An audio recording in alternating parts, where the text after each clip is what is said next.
Hi viewers, welcome to our channel.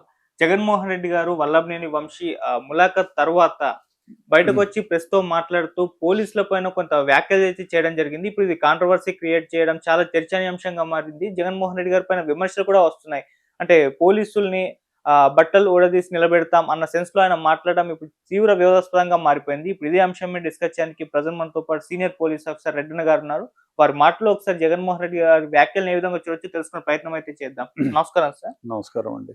Sir, Jaganmohan Reddy గారు వ్యాఖ్యలైతే చేశారంటే ములాఖత్ తర్వాత పోలీసులు, అధికారులు మీ సింహాలకు మీరు సెల్యూట్ చేయండి గానీ, టీడీపీ వాళ్ళకి కాదు, టీడీపీ నేతలకు కాదు, మీరు రిటైర్ అయిన సప్త సముద్రాల అవతల దాటున్నా మేము అధికారంలోకి వచ్చిన తర్వాత మిమ్మల్ని గుడ్డలు విడదీసి నిలబెడతామని చెప్పేసి వ్యాఖ్యలైతే చేశారు. ఇప్పుడు ఇది వివాదాస్పదంగా మారిపోయింది. ఆయన విమర్శలు ఆయన పైన రావడం కూడా చూస్తున్నాం. యాజ్ ఎ పోలీస్ ఆఫీసర్‌గా మీరు ఆయన వ్యాఖ్యలను ఏ విధంగా చూస్తారు సార్? ఒకటండి, హ్మ్. మనం మాటే మంత్రము అంటారు. మాట ఎంత మంచిగా ఉంటే అది మంత్రంలాగా పనిచేస్తుంది ప్రజల హృదయాలపైన. ఎందుకంటే మీరు మంచిగా మాట్లాడితే మీరు మాట్లాడే భాషని సరళంగా మాట్లాడి మీకు కావలసిన అర్థాన్ని అందులో తీసుకురావచ్చు.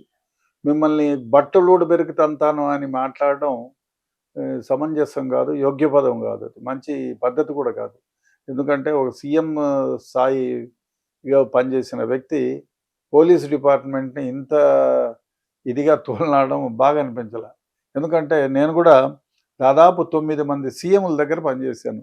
రైట్ ఫ్రమ్ వెంగళరావు దగ్గర నుంచి, చెన్నారెడ్డి దగ్గర నుంచి, అంజయ్ గారి దగ్గర నుంచి, భువనం వెంకటరాం దగ్గర నుంచి, విజయభాస్కర్ రెడ్డి గారి నుంచి, ఎన్టీ రామారావు కానీ, నాదెండ్ల భాస్కర్‌రావు కానీ, చంద్రబాబు కానీ, నాకిష్టమైన రాజశేఖర్ రెడ్డి గారి దగ్గర నుంచి కూడా.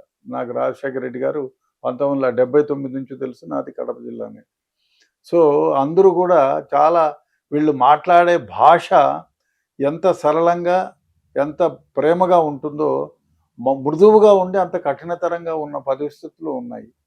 అదేవిధంగా మనం మాట్లాడే పద్ధతి ఏదో వ్యవహారంలో నోరు జారి తూలనాడితే దాన్ని చాలా విధంగా పెడర్థాలు వస్తాయి.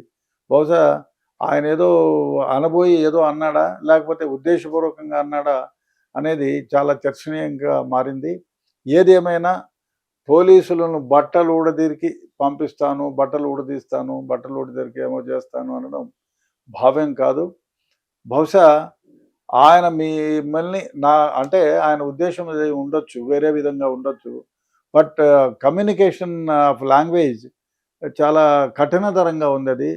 అది స్వభావానికి, అంటే మానవులు తీసుకునే మామూలు భాషా పరిజ్ఞానానికి చాలా విరుద్ధంగా ఉంది. కాబట్టి మళ్ళీ ఇంకోసారి ఇటువంటి వ్యాఖ్యలు చేసేటప్పుడు ఆయన జాగ్రత్తగా ఉండాలనేటువంటిది నా అభిప్రాయం. ఎందుకంటే నేను ఇంతమంది దగ్గర పనిచేసినా ఎప్పుడు కూడా ఎవరు ఇంత దురుసైనటువంటి లాంగ్వేజ్ పోలీసుల దగ్గర నుంచి వినలేదు. పోలీసులు ఎవరు వినలేదు. అతి ముఖ్యంగా నేను ఇప్పుడు ఒకసారి రిక్రూట్ అయితే 40 ఏళ్ళు ఉంటారండి. ఇది ఎమ్మెల్యేనో ఎంపీనో 5 ఏళ్ళు ఉండే వ్యవహారం కాదు.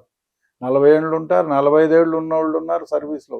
నేనే దాదాపు 9 మంది సీఎంల దగ్గర పనిచేశానంటే, సీఎంలు పనిచేసిన పీరియడ్లో పనిచేశానంటే, చాలామంది 10 మంది దగ్గర పనిచేసిన వాళ్ళు ఉంటారు, 6 మంది దగ్గర పనిచేసిన వాళ్ళు ఉంటారు. అంటే ఒకసారి రిక్రూట్ అయితే they are permanent, they are not temporary. ఇంకోటి, కొందరు ఉండొచ్చు డిపార్ట్మెంట్కి విరుద్ధంగా పాలిటీషియన్ చెప్పినట్టు వినే నాటకాలు ఆడేవాళ్ళు ఇప్పుడు కొంతమంది పెరుగుతూ వచ్చారు ఈ మధ్యకాలంలో. మేము రిక్రూట్ అయిన 1972 నుంచి చూసుకుంటే ఎప్పుడు కూడా సైట్స్ తీసుకునే వాళ్ళ సంఖ్య చాలా చాలా చాలా చాలా వేళ్లపైన లెక్కించుకోవచ్చు. ఆ విధంగా ఉండేవాళ్ళు. చాలా సందర్భాల్లో మీరు తీసుకుంటే సీఎంలు చెప్పితే కూడా నేను వినను, ఇది ధర్మము కాదు అన్న ఆఫీసర్లు చాలామంది ఉన్నారు. ఇప్పుడు వీరరాఘవన్ అనే ఒక ఆయన ఉండాడు, ఐఏఎస్ ఆఫీసర్. ఈ వాజ్ హోమ్ సెక్రటరీ. చెన్నారెడ్డి గారు ఏమో చెప్తే ఐఎమ్ సారీ అని రిజైన్ చేసి వెళ్ళిపోయాడు ఆయన. హోమ్ డిపార్ట్మెంట్లో జాయింట్ సెక్రటరీగానో ఏమో ఉండి, అడిషనల్ సెక్రటరీగానో ఉండి. కాబట్టి చాలామంది ఉన్నారు. ఎస్ఆర్ శంకరన్ లాంటి వాళ్ళు ఉన్నారు.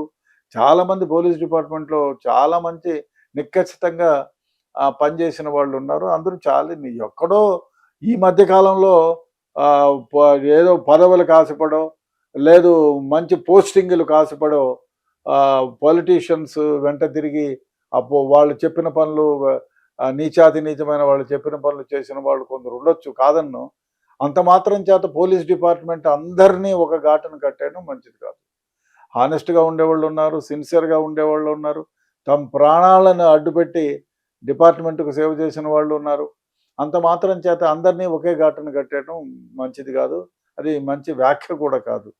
అతి ముఖ్యంగా ఎవరైనా ఉండారు అన్ని అన్ని అన్ని సి ఎవరు సీఎం అయినా వాళ్లకు అంటే ముందుగా ఇంత ఇదిగా ఉండేవి కావు. ఒకవేళ సీఎంలకి లేకపోతే క్యాస్ట్ బేసిస్నో లేకపోతే మంచి పోస్టింగ్ రావాలనో క్షుణ్ణమైనటువంటి కొన్ని నీచమైనటువంటి ప్రవృత్తులతో పొలిటీషియన్ చెప్పినట్టు ఆడేవాళ్ళ సంఖ్య ఈ మధ్య కాలంలో కొంచెం కొంచెం 1% 2% ఎక్కువైంది, కానీ నిజాయితీగా పనిచేసే వాళ్ళ సంఖ్య చాలా ఎక్కువ ఉంది ఇప్పటికి కూడా. సో ముందు కాలంలో అయితే 50 ఏళ్ల క్రితం 40 ఏళ్ల క్రితం అయితే అసలు పాలిటీషియన్స్ చెప్పినా ఎవరు చెప్పినా చట్టాన్ని ఉల్లంఘించి తమ తమ దారి నుంచి పక్కకెళ్ళేటువంటి వాళ్ళ సంఖ్య వేళ్ల పైన లెక్కించుకోవాల్సిందే. అసలు ఐపీసీ సిఆర్పిసి ఇవి పుట్టింది ఇప్పుడు 1960లో పుట్టి, పోలీస్ డిపార్ట్మెంటే 1961లో పుట్టిందండి. 1861లో పుట్టింది. 1861 నుంచి పోలీసులు ఉన్నారు. ఇండియా 1947 తర్వాత మనకు స్వాతంత్రం వచ్చిన తర్వాత రిక్రూట్ అవుతారు, కానీ పాలిటీషియన్స్ లాగా 5 ఏళ్లకోసారి వాళ్ళని రిక్రూట్ చేసుకొని మళ్ళీ వాళ్ళని 5 ఏళ్ళు అయిపోయిన ఉద్వాసన పలకరు. కాబట్టి ఇటువంటి వ్యాఖ్య డెఫినెట్గా మామూలుగా సిన్సియర్గా పనిచేసేటువంటి వాళ్ళకి అందరికీ హార్ట్ పెయినే. రిటైర్ అయినా కూడా బాగున్నా బాగలేకపోయినా, కాకపోతే పాలిటీషియన్స్ ఎవరైనా వ్యాఖ్యలు చేసే ముందు అది ప్రజలతోనూ తర్వాత ప్రభుత్వంలో ఉండే వాళ్ళని కూడా కించపరిచే విధంగా మాట్లాడితే ఇది డెఫినెట్గా మనసును గాయపరుస్తుంది. తద్వారా దానివల్ల చాలా ఇబ్బందులు కూడా కలుగుతాయి. ఎందుకంటే మామూలుగా న్యూట్రల్గా ప్రజాసేవ చేయాలి అనేవాడి అలాంటి వాళ్ళు కూడా అయ్యా నేను ఇంత హానెస్ట్గా సిన్సియర్గా చేసిన ఇలాంటి మాటలు అంటున్నారేమిటి అని ఒకసారి వెనక్కి తిరిగి చూసుకుంటారు. కాబట్టి ఇటువంటి వ్యాఖ్యలు ఎవరు చేసినా ఏ ప్రభుత్వం ఉన్న వాళ్ళు చేసినా కూడా తప్పే. ఎందుకంటే మేము ప్రభుత్వంతో పనిచేసే వాళ్ళం, కానీ ప్రభుత్వంలో ఉండే పెద్దల పర్సనల్ మనుషులం కాదు కదా. డిపార్ట్మెంట్ ఒకవేళ అట్లా ఏదైనా తప్పుడు చర్యలు ఎవరైనా చేస్తే వాళ్ళపైన చర్య తీసుకుంటామని చెప్పడం తప్పులేదు. అంతేగాని మీరు బట్టలు ఊడబెరికేస్తాను, అది చేస్తాను, ఇది చేస్తానని మాట్లాడడం నిజంగానే బాధాకరమైన విషయం. ఇటువంటి వ్యాఖ్య వింటానని అనుకోము. ఇటువంటి వ్యాఖ్యలు చాలా దురదృష్టకరమైనటువంటి. దీని పట్ల పోలీస్ సంఘం వాళ్ళు కూడా అక్కడ రియాక్ట్ అయ్యారు సార్. వాళ్ళు మేము మీ అధికారంలో పనిచేస్తాం, ఇప్పుడు వీళ్ళ అధికారంలోనూ పనిచేస్తున్నాం, మేము 4 సింహాలకే సెల్యూట్ చేస్తాం, మీ మాటలు మా అంటే పోలీసుల ఆత్మస్థైర్యాన్ని దెబ్బతీసే విధంగా ఉన్నాయి. సో మీరు